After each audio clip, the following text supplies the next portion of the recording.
আসানসোল শহরের দীর্ঘদিনের যানজট সমস্যার স্থায়ী সমাধানে কালীপাহাড়ি থেকে দামোদর পর্যন্ত একটি আধুনিক ফ্লাইওভার নির্মাণের দাবি জানানো হয়েছে। এই বিষয়ে রাজ্যের পিডব্লিউডি এবং টিএইচই মন্ত্রী ড অজয় পোদ্দারের কাছে আনুষ্ঠানিকভাবে আবেদনপত্র জমা দিয়েছেন রাজ্যের মন্ত্রী অগ্নিমিত্রা পাল। মন্ত্রী অগ্নিমিত্রা পাল জানান, প্রস্তাবিত ফ্লাইওভারটি কালীপাহাড়ি থেকে দামোদর পর্যন্ত নির্মাণ করা হলে শহরের গুরুত্বপূর্ণ এলাকাগুলিতে প্রয়োজন অনুযায়ী র্যাম্প রাখা হবে, যাতে সাধারণ মানুষের যাতায়াতে সুবিধা হয়।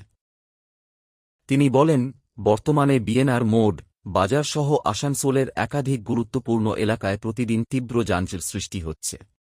সেই সমস্যা দূর করতে বিশেষজ্ঞদের দিয়ে ফিজিবিলিটি স্টাডি করিয়ে কোথা থেকে কোথায় ফ্লাইওভার নির্মাণ করলে সবচেয়ে বেশি উপকার হবে তা নির্ধারণ করা হবে।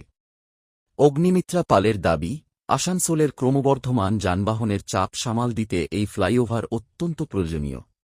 প্রকল্পটি বাস্তবায়িত হলে যানজট কমবে, যাতায়াত আরও দ্রুত ও নিরাপদ হবে এবং শহরের পরিকাঠামোগত উন্নয়নে নতুন দিগন্ত উন্মোচিত হবে। পিডব্লিউডি মিনিস্টার এবং পিএইচই মিনিস্টার সম্মানীয় ডক্টর অজয় পোদ্দার মহাশয়কে আমি একটি চিঠি দিয়েছি। কালীপাহাড়ি থেকে দামোদর অবধি আমি একটি ফ্লাইওভার চাইছি। ফ্লাইওভার থেকে জায়গায় জায়গায় র্যাম্প নেমে আসবে যেখানে যেখানে দরকার। আমাদের যে ট্রাফিক জ্যামটা হচ্ছে, সে বিএনআর বলুন, আজকে হাটতলার বাজার বলুন, এবং বিভিন্ন জায়গা রয়েছে, সেটাকে ফিজিবিলিটি দেখে কোথা থেকে কোথায় ফ্লাইওভারটা গেলে সুবিধা হয়, কিন্তু একটা ফ্লাইওভারের ভীষণভাবে দরকার। এইটার জন্য আমি সম্মানীয় পিডব্লিউডি মিনিস্টারকে দিয়েছি।